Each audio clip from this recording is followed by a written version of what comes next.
Welcome to Open BxRx Tuesday on BronxNet. I'm your host, Kibin Alleyne, and I'd like to invite you to get social with us at BronxNet TV on Instagram and Twitter, and BronxNet Community Television on Facebook. As COVID precautions around the city have begun to lift, reports of a COVID-19 variant is quickly making its way around the country. The World Health Organization classifies the variant as a sub-lineage of the highly transmissible Omicron variant. Joining us to speak about the rise of the variant is epidemiologist at the Johns Hopkins Bloomberg School of Public Health, Dr. David Dowdy. Dr. Dowdy, thank you so much for joining me. Thanks so much for having me. So there are reports about the Omicron variant coming back to our country. Can you tell us more about this and how it's made its way back to the forefront? Well, so this is a new variant, or was a new variant back in November, and a much more highly transmissible variant. And it caused a big wave back in December, January. So this happened throughout the world, and we weren't spared here in the U.S. either. Now, what makes this interesting is that this variant is considered to be extra contagious version of the Omicron variant. Why are we seeing so many different types of variants in regards to COVID?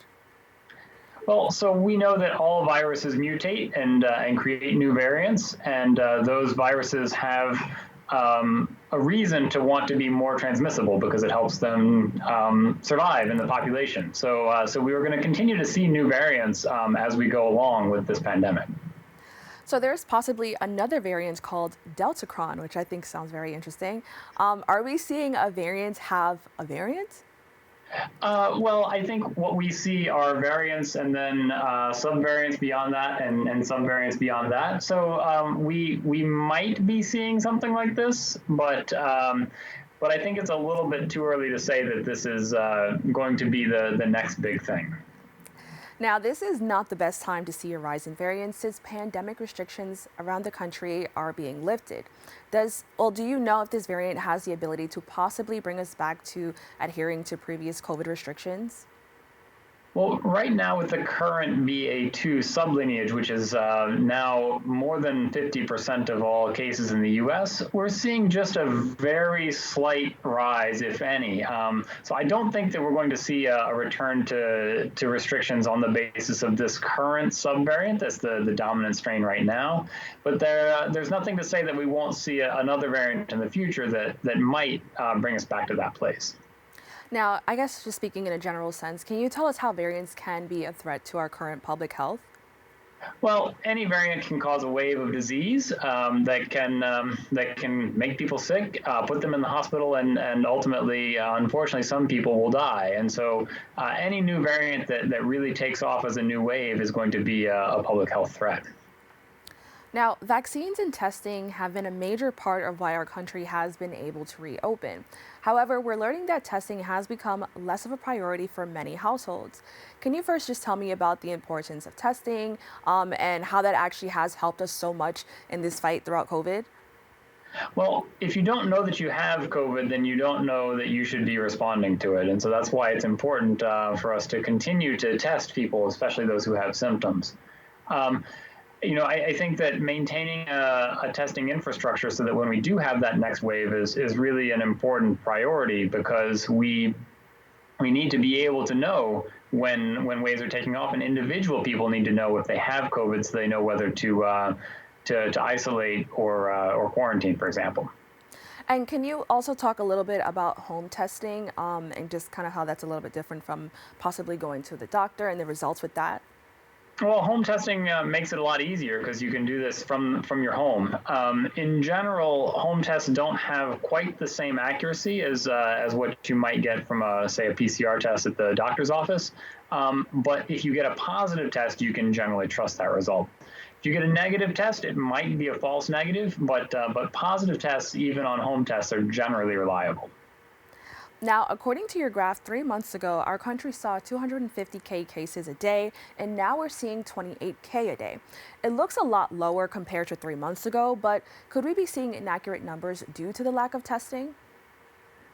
So it's possible that we're seeing inaccurate numbers, but I don't think that the level of accuracy is really changing over time. So I really do think that we're in a much better place now than we were 3 months ago. And hopefully those positive trends will continue into the future. Now, this has been a concern for many, but I would like to set the record straight. Can you tell me about how this variant or any future variant can affect vaccinated people? Well, so vaccines work. They work against even the most current variants, even though we've been through a number of them. So just because we have new variants does not mean that you shouldn't get vaccinated or that your vaccine isn't working. Vaccines do over time lose some of their protection against getting infected, but they provide strong protection from getting really sick, even many months out. So, if you haven't gotten vaccinated, there's never a better time than now. And I don't think that we should be thinking that these vaccines aren't working just because we have new variants. So that kind of leads me into my next question. Are we protected with the current vaccines? You said yes on the market, but there's an addition of a potential fourth shot. Now, who is this fourth shot for? Who would be the best candidate for that? Can you just tell us a little bit about that? Yeah, so this is changing over time, but certainly people who are older or have compromised immune systems are eligible for a fourth shot and should probably get those. Um, Again, the vaccines provide good protection against getting really sick, but they don't provide long-term protection against getting infected. And so if you're someone who's really at risk, if you were to even get a relatively mild case, it's important to get that fourth shot as well. So can you tell me a little bit about your experience as a health professional, just getting people to actually get vaccines and how that experience has been like for you? Yeah, I mean, I think every person's story is unique. There are some people who really want the vaccine, some people who have very valid considerations, whether it's their own health concerns, concerns of the community, concerns that they haven't had the best relationship with doctors in the public health system in the past. I think we really need to try and meet every person where they are, and help them to weigh the risks and benefits. And I think for the vast majority of people, the benefits of getting vaccinated outweigh the risks. But we have to have those stories. People have to have a reason to trust that. It can't just be a one size fits all solution. So I'm really happy that you said that because I wanted to talk about how I noticed that it has taken many health professionals quite some time to get our communities, especially communities of color and communities in the Bronx, to a place where we can enjoy this and feel safe taking the vaccine. If this becomes a larger issue, do you think it will be challenging to get people to go back to just how we were with pandemic precautions? Well, hopefully we're never going to have to go back to the lockdowns that we saw early in the pandemic. I'm hopeful that anytime that we have future waves, because we are building up immunity in our population, I'm hopeful that anytime we have future waves, we'll be able to adopt less stringent measures. But we may have to do something in response. And I think that now when cases are lower is a great time to continue that effort of building trust, to where people realize that the enemy here is the virus, it's not each other. And we all of us want to do what's best to keep ourselves healthy, our families healthy, the communities around us healthy. And we should be having these discussions even now, because there probably will be another wave in the future. And the more we've done in the interim to build that trust and develop good systems of care, the better off we'll be.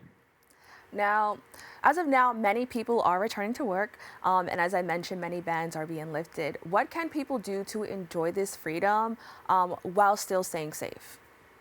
I think it's important to keep an eye on where things are going. Right now, as you mentioned, cases are relatively low, and I think that it's appropriate for people to enjoy this freedom.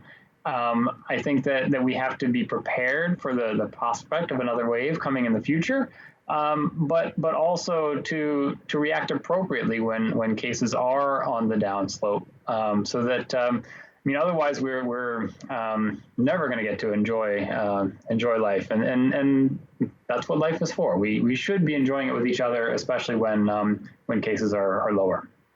So since we're located in the Bronx, I kind of want to focus on the Bronx for just a second. I know, like I mentioned before, that there were a lot of people here that were a little bit apprehensive, and I still know there are people who decided not to get the vaccine. What's something that you would say at this point to kind of encourage those communities with their valid reasons for being afraid to kind of go out there and take a step for their health? Well, I mean, I think it's important to talk to people around you, and especially to talk to people who've gotten the vaccine. There are lots of people around who've been able to take this vaccine and had good experiences with it.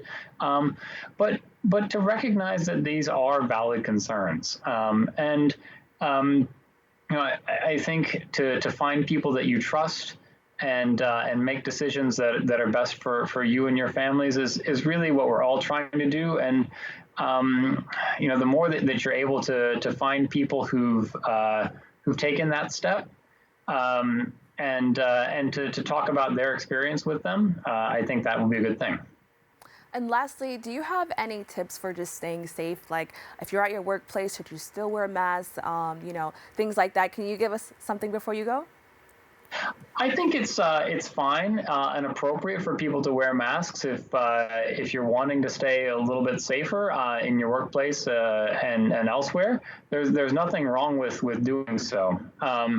I think also just thinking about the overall level of contact that you're having with people. So maybe keeping parties to a smaller number, not going to those huge events of tens of thousands of people if they're going to be in tight indoor spaces, but also keeping an eye on where cases are going. If cases are going up, being a little more cautious. If they're going down, enjoying life a bit more. All right, thank you so much. Can you just quickly tell us how people can stay informed about just COVID in general and our public health? Where can they go? Trusted sites that they can go to? Yeah, well, so the CDC site is always a trusted site, as well as the New York Department of Health. There are COVID dashboards that you can go to and see. The more you're able to see where cases are going in your specific jurisdiction, so in the Bronx, the better it is, because what's happening in the Bronx is not necessarily what's happening in Utah, and it's important for you to be reacting to what's happening where you are. All right, Doctor, thank you so much for joining me and educating everyone. Thank you so much. Thank you for having me. We'll be right back with more Open BxRx Tuesday.